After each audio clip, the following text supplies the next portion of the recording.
Hey, why don't we share with them some of the truths behind the Gettysburg Address and the path that Lincoln took before he gave it? What do you think? That sounds really great. Most people don't really know all of those things. That's right.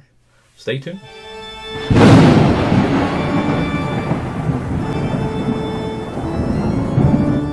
Well, hello there, parapeeps, and welcome to another episode of Our Haunted Travels. I am your host, Sean Donnelly. And I'm your co-host, Marianne Donnelly. That's right. In this video, we're going to share with you some of the truths behind the Gettysburg Address and the path that Abraham Lincoln took on his way to actually deliver the address. So this video actually has 4 separate parts to it. That's a lot of parts. That's why it's kind of a little longer. But I'm going to explain them here in a second. However, if you like paranormal related videos, history, and forensic studies, you're in the right place. You probably want to hit that subscribe button, ring that bell, and follow along with Panic D videos that we tell you about our haunted travels. So back to this video. This video, the first section of it, Marianne took some video of where Lincoln came into the train station and went down to the David Will's house. Mm-hmm. So we're going to show you some of that, the path that he took, and we're going to show you where he stayed that night. And here's one of those misconceptions. A lot of people said, oh, he just scratched the Gettysburg Address on the back of an envelope. Not true. Not true. He started writing it on the train on the way there, but he finished it that night in the Will's house. That's right. Finishing touches. That's right. So that night that he spent there, somebody, people knew that he was there, and they come and knocked on the door, and he greeted everybody. But basically, after dinner, he went upstairs to finish off the speech that he was going to give. We call it the Gettysburg Address now. But as you watch along in this video, you're going to see that he wasn't the key speaker at the Gettysburg Address. Yeah, he was kind of an afterthought. That's right. They just sent him an invitation just out of courtesy and respect, and he accepted it. Yeah, and nobody thought he was going to really hum. Oh, man, what are we going to do now? They actually had to change the programs that were already printed to put him on the agenda to speak. I wonder if I could find any of those original programs. Oh, jeez, here we go with the eBay stuff. So, anyways, the first part is the path that he took. The morning of the dedication, which is what they were doing, they were dedicating the National Cemetery. Abraham Lincoln got up and went out to Seminary Ridge to survey the battle damage before it, and then came back to David Will's house. And then they proceeded down from the David Will's house to Evergreen Cemetery. There was a big, parade, all kinds of stuff going on. We'll have some pictures there to show you that kind of thing. Now, I noticed you said that they went to Evergreen Cemetery, but wasn't it at the National Cemetery? No, because the National Cemetery wasn't there yet. They were dedicating it. They were still putting bodies in the cemetery the day of the dedication.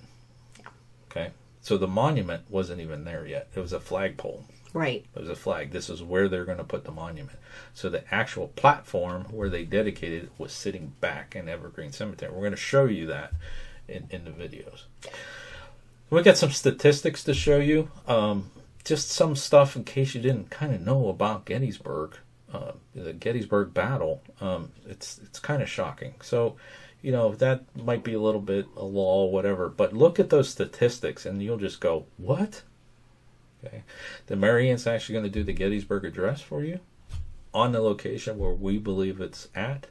And then at the end, we have a dedication to our veterans. And hope you stick around and watch the whole video. And hope you enjoy this. Yeah, so you did mention that it's where we think it is. There's a couple of others who also believe it's in the very similar location.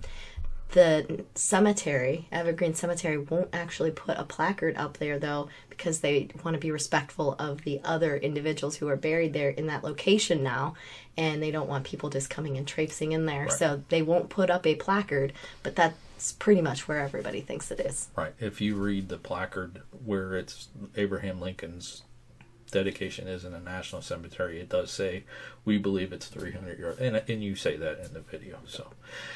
we're going to wrap it up because this video is going to end a little bit different than most of our other videos, and you'll see why if you watch. So we're not coming back at the end, and we're not having our normal end cap thing. We're not coming back? No, we're not. You'll see why. Okay, it's a little special there at the end. But so we're going to say, hey, until next time. Thanks for watching. And happy hunting. President Lincoln arrived at the Gettysburg Railroad Station the day before the ceremonies and was escorted down Carlisle Street to the Wills home. His special train included others from Washington, such as cabinet members and foreign ambassadors.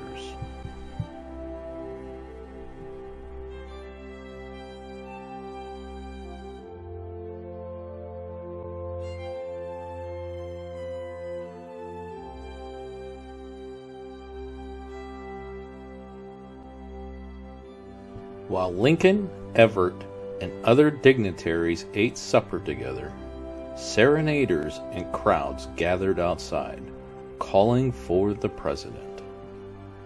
Lincoln eventually appeared, but declined to make a speech at that moment.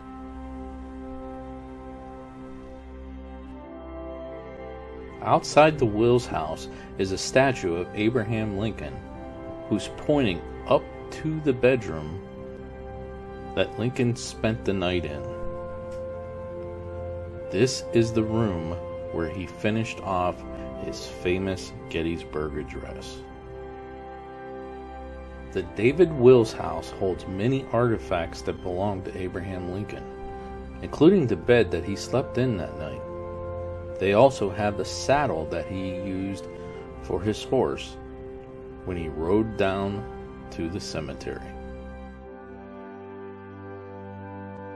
At around 9 a.m., everyone gathered on Carlisle Street, and they headed off down towards the cemetery for the dedication.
So we're here today in Evergreen Cemetery. Evergreen Cemetery is the location of the actual Gettysburg Address. It was not done in Soldiers National Cemetery, where most people think that it did happen. It was actually here in Evergreen Cemetery. At the time, this wasn't completely filled as it is now. We think that it, based on photography, happened somewhere here in this roundabout that they have here in Evergreen Cemetery. So it's based on photography from the day, and we have pictures we'll show you later. This is where we believe it actually happened. On the marker that's in the Soldiers National Cemetery, it does indicate that the platform for the Gettysburg Address was actually about 300 yards away from the Soldiers National Monument. This area is about 250 or 300 yards away, so that's why I think it's somewhere in this particular vicinity. This time, 155 years, less a couple of months, because this is actually July and it was done in November, on November 19th of 1863. I'm going to go ahead and read the Gettysburg Address from this location again. 87 years ago, our fathers brought forth upon this continent a new nation, conceived in liberty and dedicated to the proposition that all men are created equal. Now we are engaged in a great civil war, testing whether that nation or any nation so conceived and so dedicated can long endure. We are met here on a great battlefield of that war. We have come to dedicate a portion of it as a final resting place for those who here gave their lives that that nation might live. It is altogether fitting and proper that we should do this.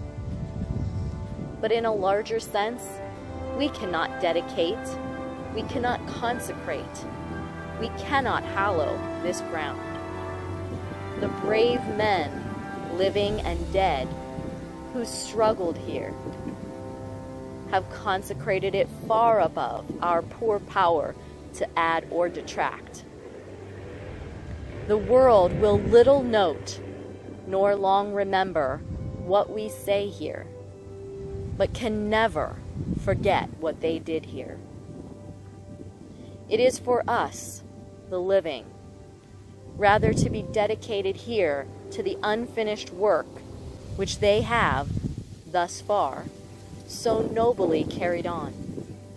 It is rather for us to be here dedicated to the great task remaining before us, that these honored dead we take increased devotion to that cause for which they gave the last full measure of devotion, that we here highly resolve that these dead shall not have died in vain, that this nation shall have a new birth of freedom, and that this government of the people, by the people, for the people, shall not perish from the earth.